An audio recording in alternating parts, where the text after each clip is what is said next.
네, 미일 정상회담이 끝났습니다. 조 바이든 미국 대통령이 일본의 유엔 안전보장이사회 상임이사국 진출을 지지한다고 밝혔는데요.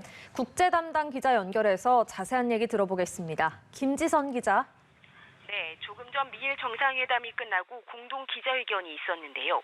기시다 후미오 일본 총리는 조 바이든 미국 대통령이 일본이 유엔 안보리 상임이사국에 진출하는 것을 지지했다고 발표했습니다.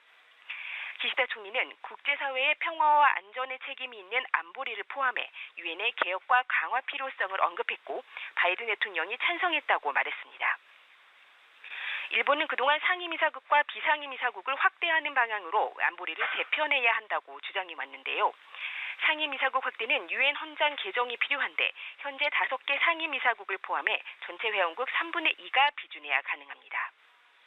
일본의 상임이사국 진출은 중국과 러시아의 반대 가능성 때문에 실현 여부가 불투명합니다. 기시다 총리는 또 기자회견에서 일본의 방위력을 강화하기 위해 방위비를 증액하고 이른바 적기제 공격 능력 보유를 포함해 모든 선택지를 배제하지 않겠다고 바이든 대통령에게 전했다고 밝혔습니다. 바이든 대통령 역시 일본의 방위력 증강을 지지했다고 백악관은 전했습니다.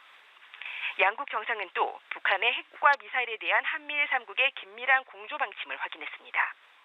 이와 관련해 백악관은 북한의 핵미사일 프로그램이나 국제법을 거스르는 중국의 강압적인 행동 증가 등 안보상의 과제에 대응하기 위해 긴밀하게 협력하기로 약속했다고 전했습니다. 네, 또 미국이 주도하는 인도태평양 경제 프레임워크 IPEF가 조금 전 출범했습니다. 어떤 나라들이 참여합니까?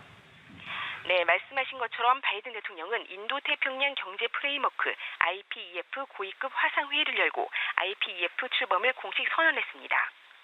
지난해 10월 바이든 대통령이 동아시아 정상회의에서 처음 제안한 이후 7개월 만에 이뤄진 것인데요. 창립 멤버로는 미국과 일본, 한국 등 13개국이 이름을 올렸습니다.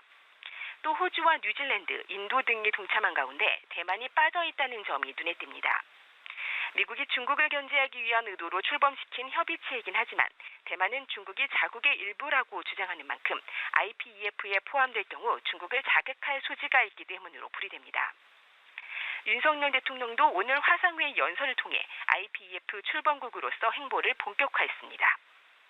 IPEF는 상품과 서비스 시장 개방을 목표로 하는 기존의 무역협정과 달리 디지털, 공급망, 청정에너지 등 새로운 통상 의제에 공동 대응하기 위한 목적인데요. 다만 핵심 의제만을 정했을 뿐 구체적 내용은 가입국이 함께 채워나가야 하는 상태로 세부 논의를 통해 자세한 틀을 잡아가는 데는 상당한 시간이 걸릴 것으로 보입니다. 지금까지 글로컬 뉴스부에서 전해드렸습니다.